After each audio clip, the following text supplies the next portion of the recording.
wisdom is in knowing that you know nothing. You believe you understand the world, that your opinions are truth. But have you ever questioned the ground beneath your feet? The fool is not the one who lacks knowledge, but the one who refuses to seek it, trapped in the illusion of certainty. I cannot teach anybody anything, I can only make them think. And that is the difference between the wise and the ignorant. The wise question everything, the ignorant question nothing. The greatest chains are not those that bind the body, but those that imprison the mind. Free yourself. Doubt, question, seek, for it is only through doubt that true wisdom begins. You've been taught to believe your opinions are truth, that your worldview is somehow valid simply because it's yours. But let me be brutally honest with you. Most of what you think you know is borrowed, parroted, inherited from a world that gave you certainty so you'd stop asking questions. We don't live in a society that celebrates thinking. We live in a culture that rewards confidence, no matter how hollow. Doubt has become taboo. Uncertainty is painted as weakness. But here's the uncomfortable truth. If you've never felt the ground shake beneath your beliefs, then you've never truly thought for yourself. Socrates didn't call himself wise. He called himself ignorant, and that made him more dangerous than any man who thought he had the answers. Because when you admit you know nothing, you finally become free to learn. That's not humility, that's power. You see, the greatest chains are invisible. They're the narratives you never question, the ones you've worn so long they feel like skin. The idea that success looks a certain way, that love must come with suffering, that your value is measured by approval. These aren't truths, they're cages, built from unquestioned assumptions. And every time you dismiss doubt as weakness, you reinforce the bars. Because doubt isn't the enemy of truth, it's the beginning of it. A mind that refuses to question itself becomes a prison, not because the thoughts are wrong, but because they're unexamined. And an unexamined life isn't just dull, it's dangerous. Because when you stop questioning, you stop evolving. You outsource your judgment to the loudest voice, the most confident leader, the prettiest lie. And you call it truth. We live in an age of loud certainty and quiet thinking. People would rather go viral than go inward.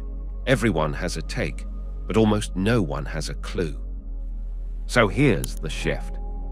What if the real danger isn't being wrong, but being convinced you're right without ever earning it?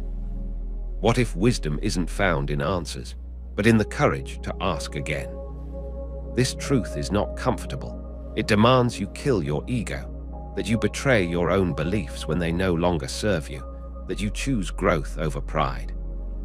But the alternative is living a life so safe it rots you. Because the mind that never doubts is a mind already dead. So ask yourself, when was the last time you changed your mind? Not because someone told you to, but because you dared to challenge yourself. Because you saw the cracks in your own thinking, and instead of patching them up with pride, you stepped through them and discovered something new. That's what it means to seek truth. Not to be right, but to be real. And most people are too afraid to even begin. So no, wisdom isn't comfort, it's confrontation. And the only real progress starts when you're finally willing to say, maybe I was wrong, and mean it. We are all broken. The sooner you accept this, the sooner you can truly understand what it means to be human. We spend so much of our lives pretending to be perfect, hiding the cracks. But perfection is a myth. Embracing your flaws is what makes you real. Knowing yourself is the beginning of all wisdom.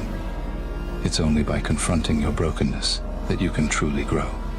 We are what we repeatedly do. Excellence, then, is not an act, but a habit.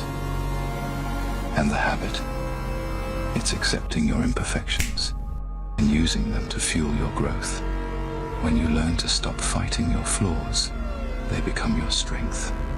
And when you choose to accept your brokenness, that's when you become unstoppable. You've been lied to since birth. Told to smile when you're hurting, to achieve when you're exhausted, to be perfect when you're falling apart.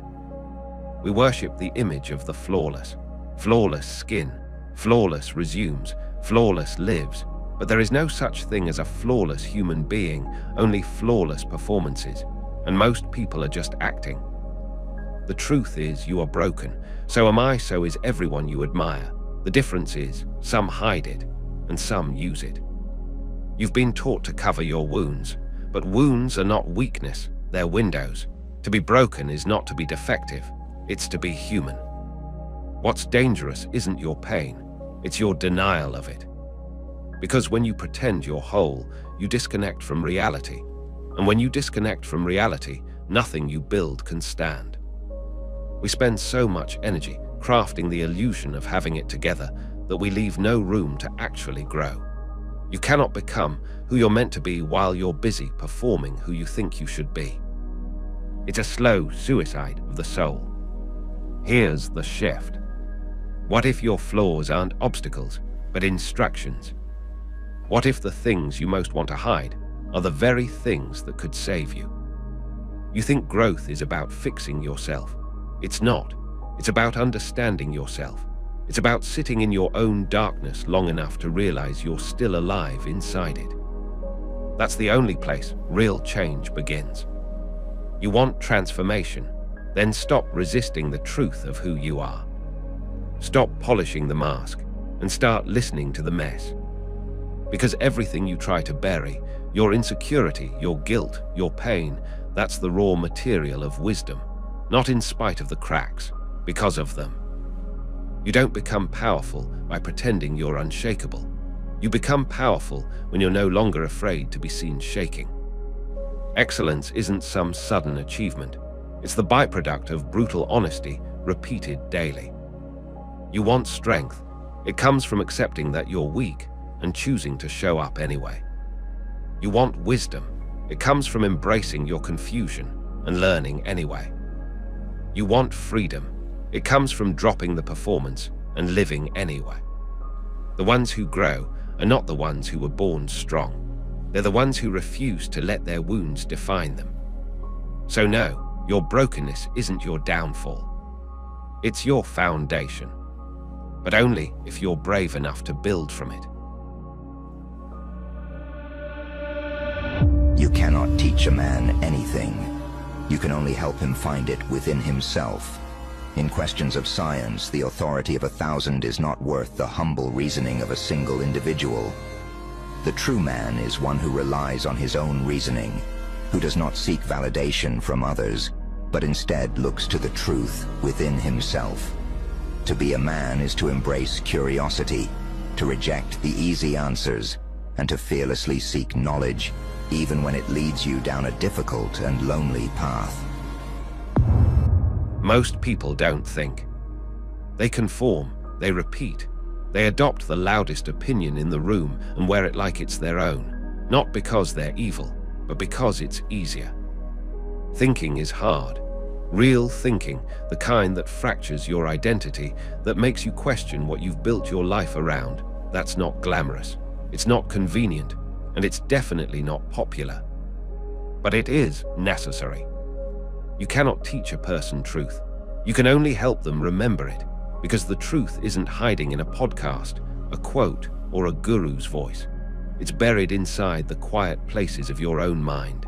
And the only way to find it is to stop chasing answers and start asking the right questions. That's where the path starts, and it's a lonely one. You'll lose people, you'll scare people, you'll sit in rooms full of nodding heads and feel like the only one hearing the lie.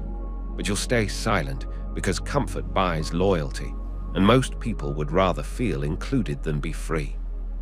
But freedom doesn't come from agreement, it comes from understanding. And understanding demands you walk alone. Here's the hard truth. You were never meant to outsource your thinking.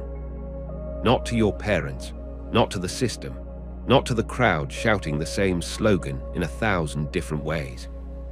The moment you give up your own reasoning in favor of social approval, you've abandoned your birthright. the ability to see for yourself. The herd rewards obedience, but it punishes clarity. Because clarity is dangerous. It makes you immune to manipulation, immune to the panic of the masses, immune to the pressure of being liked. And that kind of immunity, it costs. It costs comfort, it costs approval, it costs the feeling of belonging. But what you gain is priceless. You gain yourself. Because there is a part of you that has never truly spoken, not in words borrowed from others, but in its own raw language. A voice that whispers when you're alone, unsettled, and finally willing to hear it. That voice is where truth lives, not in consensus, not in tradition, in you. But you'll never hear it if you're always performing, always consuming, always chasing the next external answer. The world doesn't need more noise. It needs more thinkers, more people willing to walk through the fire of their own ignorance and come out raw, burned, but real. Most people won't, because it hurts, because it isolates, because it strips away every illusion you once found comfort in. But if you choose to walk that path, you will see what others cannot. You will feel what others are too numb to face. And you will know deep in your bones that while the path is narrow, while it is lonely, while it is brutal, it is also the only one that leads anywhere real. Reality is shaped by the mind. Change your mind, and you change your world. The world is not fixed. It bends to the shape of your thoughts.